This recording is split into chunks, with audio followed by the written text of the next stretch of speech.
Dear students, today we will talk about deduction under Section 80IC under Income Tax Act 1961.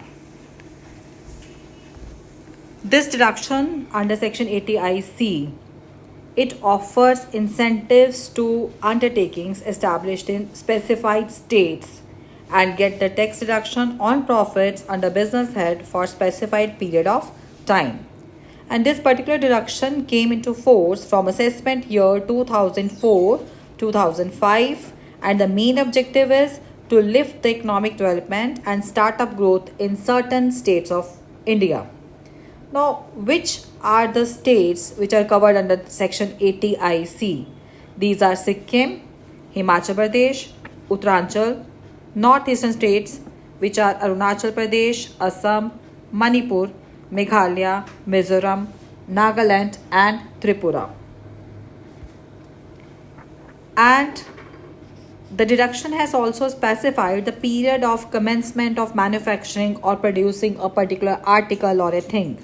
For example, in case of Sikkim, this period of commencement has been mentioned from 23rd December 2002 to 31st March 2007.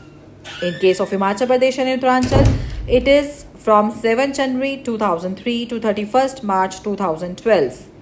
For northeastern states, the period is from 24 December 1997 to 31st March 2007.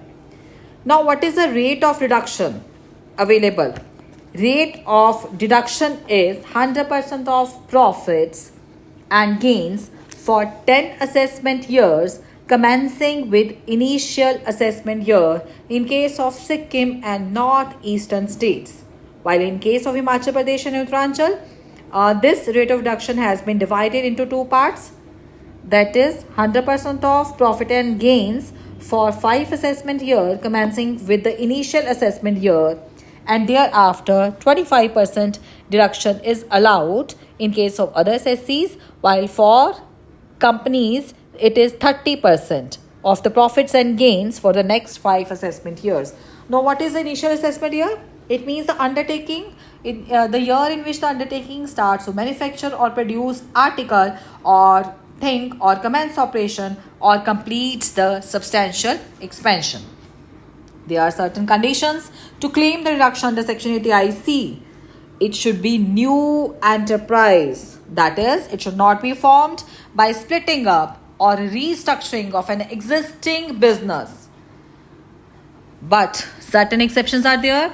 The businesses that have been discontinued due to certain reasons like floods, earthquakes, accidental fire, riots or enemy action, they can be eligible under this deduction if they reconstruct their business. Now, another is new plant and machinery. Another point is new plant and machinery.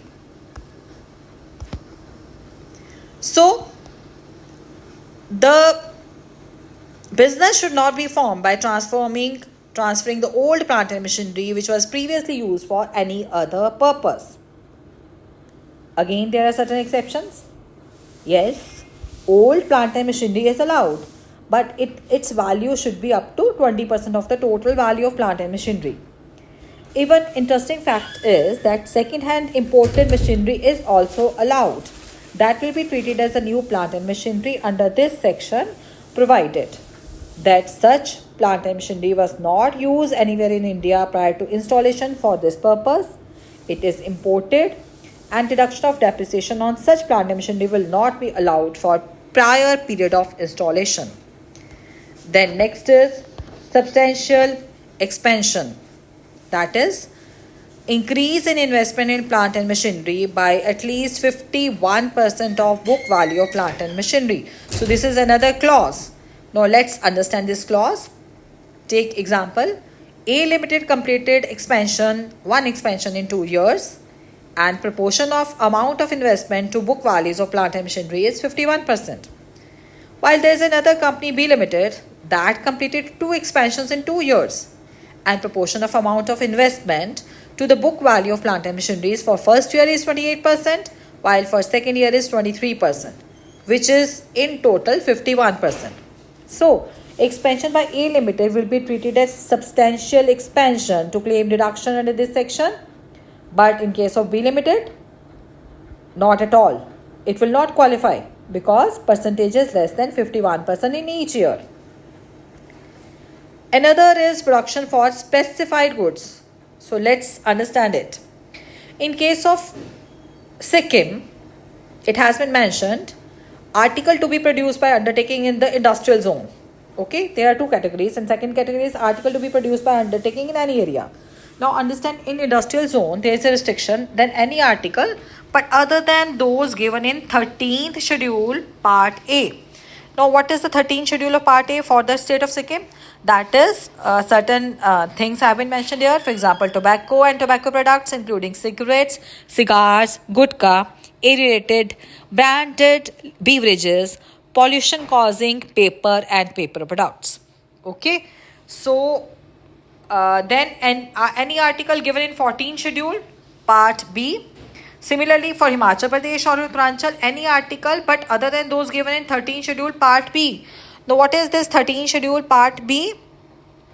Again, it has been mentioned for Himachal Pradesh, like tobacco products is there, thermal power plant, coal washeries, organic chemicals, then foundries using coal, then synthetic rubber products, mineral or chemical fertilizers, then branded aerated water या soft drinks. So it has been long list has been at least of 20 items has been given, like plastic and articles thereof is also there. Similarly, for northeastern states, it has been mentioned any article but other than those given in the 13th schedule. So similarly, they have mentioned articles to be produced in undertaking in any other area, right? So here they have mentioned about the 14th schedule. So these are certain conditions. Now we are talking about industrial zone. What do you mean by industrial zone? It includes export processing zone, theme park, integrated infrastructure development center, industrial growth center, industrial area, software technology park, industrial park, and industrial estate. Audit report. Yes, one thing you have to keep in mind always, whenever you are to take any deduction, claim any deduction, your accounts should be audited, and audit report should be there, signed by the chartered accountant in the form of 10 CCB, and it should be submitted along with the income tax return. And yes, if you want to claim any benefit, you have to file your return on time, as no deduction, you cannot claim any deduction in case of belated return. So benefits of this deduction, of course, tax benefits are there. You are doing tax planning if you are opting for ATIC. So tax savings means cost of doing business is less, profits are more. Yes, encourage investments, tax incentives are there, and it encourage investments in underdeveloped regions of India. This can help to promote economic growth and create jobs in these areas. Then of course it promotes entrepreneurship, helps to develop infrastructure too. Thank you.